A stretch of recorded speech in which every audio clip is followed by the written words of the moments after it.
Hey everyone, and welcome to the Week 7 review, Week 8 preview of the 2025-2026 season.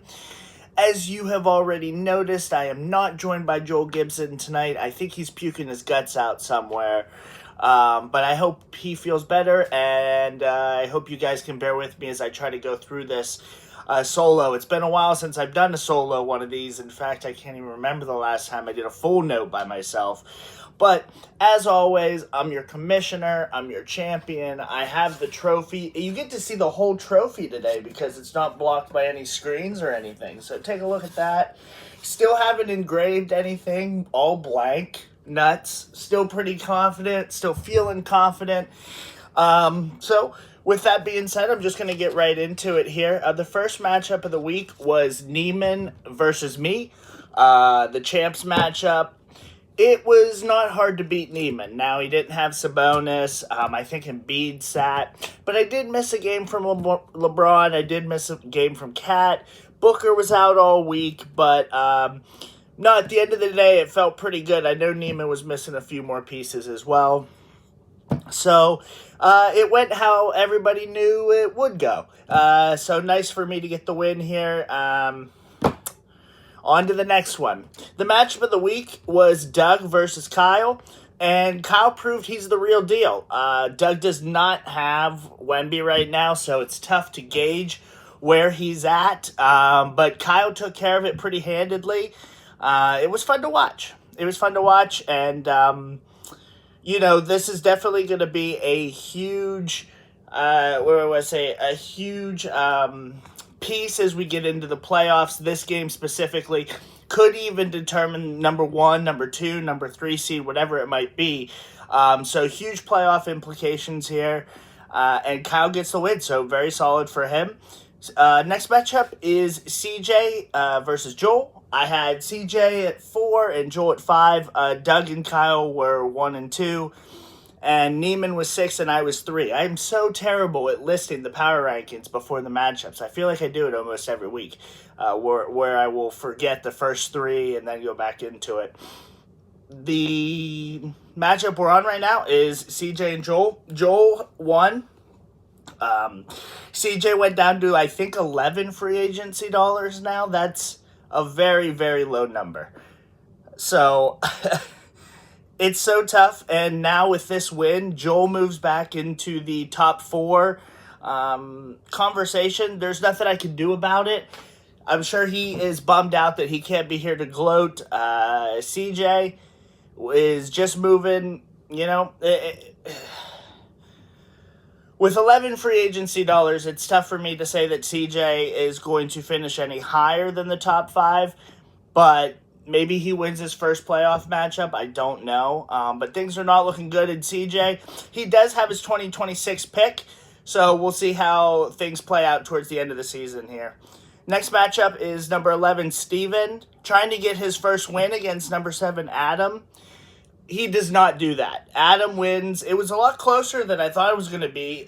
Steven is slowly getting healthier. So,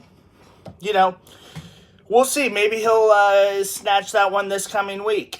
Shout out to Adam, picks up the win.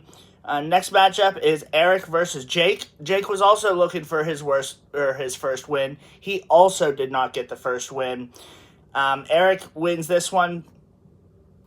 Not a lot to say here. I think everybody's just kind of waiting, especially Eric, I'm sure, on any of the Greek movement, if there's going to be movement, if there's not going to be movement. Eric needs to change his team name. He has been active on The Wire after, we kind of were talking about him for a couple weeks, Joel and I. So, shout out to Eric for paying attention, but change your team name because it's confusing me all the time. And I know Joel's mentioned it as well. We can start a poll in the messenger if you want on if you should change your team name. But I feel like if we did that and then everybody says you should change your name, there wouldn't be anything we could do to get you to change your name. So try to use reverse psychology. Just change your name. Thanks. The final matchup is Matt winning against Cody. Cody is not saying his lineups and tanking. Matt gets his second win here. I had Cody at 9, Matt at 10. So Matt gets a win. Eric brought up an interesting point about letting people sit all of their lineups for the sake of competitiveness. Joel and I have been having back and forth conversations. Obviously, nothing's going to happen this year. But I'm not going to say nothing or something is going to happen next year. It might stay the same. But we're at least having, conversations and like what punishments could be, what we could really do. So I appreciate Eric shouting out a suggestion. I'm always welcome to suggestions. I'll always have the conversation. Especially towards the bottom, people just straight not setting their lineups. It does kind of go against, sportsmanship, but it's not against the rules. So I don't feel one way or the other about it. And I've won so many years in a row, I don't even know what it's like to lose that much. So I'm trying to think about it. Anyway, moving on to week 8. We'll start with the champs matchup. I have myself moved up to number 2. I'll explain why as we get there. Versus number 10, Cody. Cody is likely not going to set his lineups again. It would sure be a shame if I just decided not to set my lineups and make Cody win and move him up the standings a little bit. So I am a little torn. Like, do I want to give up my chance at the 1 seed to make Cody win? It would make me laugh. So we'll see if I play anybody this week. I might try to win with just one player at the very last day, just to torture Cody a little bit. But we're going to see. I think Monday, though, I might sit my own players. Let's figure it out. I'm going to pick Cody to win this matchup. I have a good feeling about it. Go Cody. Next matchup is definitely the matchup of the week. It is number 4, Joel, against number 3, Doug. Doug is 6-1 against Joel, who is 5-2. I put myself at 2 over Doug only because of the caliber of matchups this week specifically. Doug and I obviously haven't played yet. So that'll be very telling, especially because now Kai was beating us both. Basically, Cody being the 10 and Joel being the 4 makes things a little bit more interesting. Both these teams are banged up, so it's a tough call for me. After seeing how important Wemby is to Doug's team, though, and what Joel's been able to do even injured, he's built a good team. Don't tell him I said that.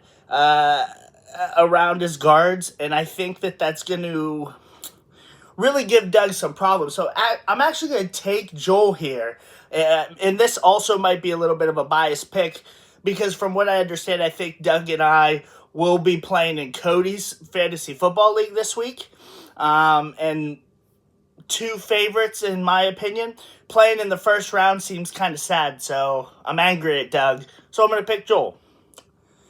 Next matchup is Adam versus Neiman. I have Adam at 7, Neiman at 6, so this is pretty big.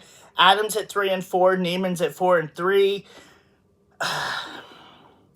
This is another one where I like when these two play. If you ask me, I think these two are kind of like the rivals and the middle of the pack. I would classify them both. So, especially when it comes to the playoffs.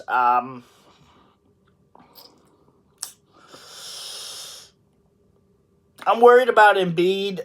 I'm going to go with Adam. I'm going to go with Adam here. And if that happens, it moves them both to 4-4. And Adam will have the tiebreaker against him. So technically, he could move up to 6 this week. Next matchup is Kyle, number 1, obviously, 7-0, only undefeated team remaining, versus number 8, Eric, who's 3-4. Eric picking up the win last week against Jake. He's not going to pick up the win, unfortunately, against Kyle. Kyle's really a juggernaut at this point. I think there's a couple teams that can beat Kyle, but Eric is not one of them. Next matchup is number 9, Matt. He's 2-5 against number 5, CJ. After losing to Joel, he moves down again. He's 4-3. I do have him as the highest 4-3 team against Matt. I think that CJ can win this week. He doesn't have a lot of free agency money, so we'll see what Matt does. But I think CJ is probably going to win this week. That being said, the last matchup is Jake, number 12, 0-7, versus Steven, 0-7. He's the number 11 team. Obviously, I'm going to go with Steven here. I ranked him higher, and he actually gave Adam a little bit of a run this week. And, I think Steven is going to get his first win. And then it'll be only one team that has no losses and one team that has no wins. Yeah, I buzzed through this in 10 minutes. I rambled and probably talked really fast. You might not even need to watch it on 1.5 or 2. But yeah, not a lot to say. It's crazy because I wanted to talk a little bit about the schedule just real quick. So the NBA somehow added an extra week onto their schedule after they posted their schedule, which doesn't make any sense. So Fantrax was operating off the old one, and then if you looked at the schedule, there was this span that our playoffs were still 2 weeks, but the dates were off. And then there was one random week at the very, very end, and I don't know what that week was for. So I went through and looked at the schedule and everything, and like I said, what I did was I added a 16th matchup, which is totally fine because that way everybody plays everybody. We don't have any teams that aren't playing. And it makes 16 matchups. So, yeah, it's just an extra week. It's no big deal. I still wanted the first round to be during the All-Star break, as we always do. And then second and third round, obviously, as we get into March. But I appreciate you guys bearing with me with that. I figured it out before it became too big of a problem. Yeah. Oh, one other thing. Joel wanted me to tell you guys that he's picking Doug against him. He definitely said that 100%. I didn't record it, and I don't have any written proof. But in spirit, I'm telling you, I think that Joel thinks Doug is going to beat him. Outside of that, that's all I got. Quick one this week. We can take some time to look at the trophy again if you guys want. Outside of that, we will see you guys next week. See ya.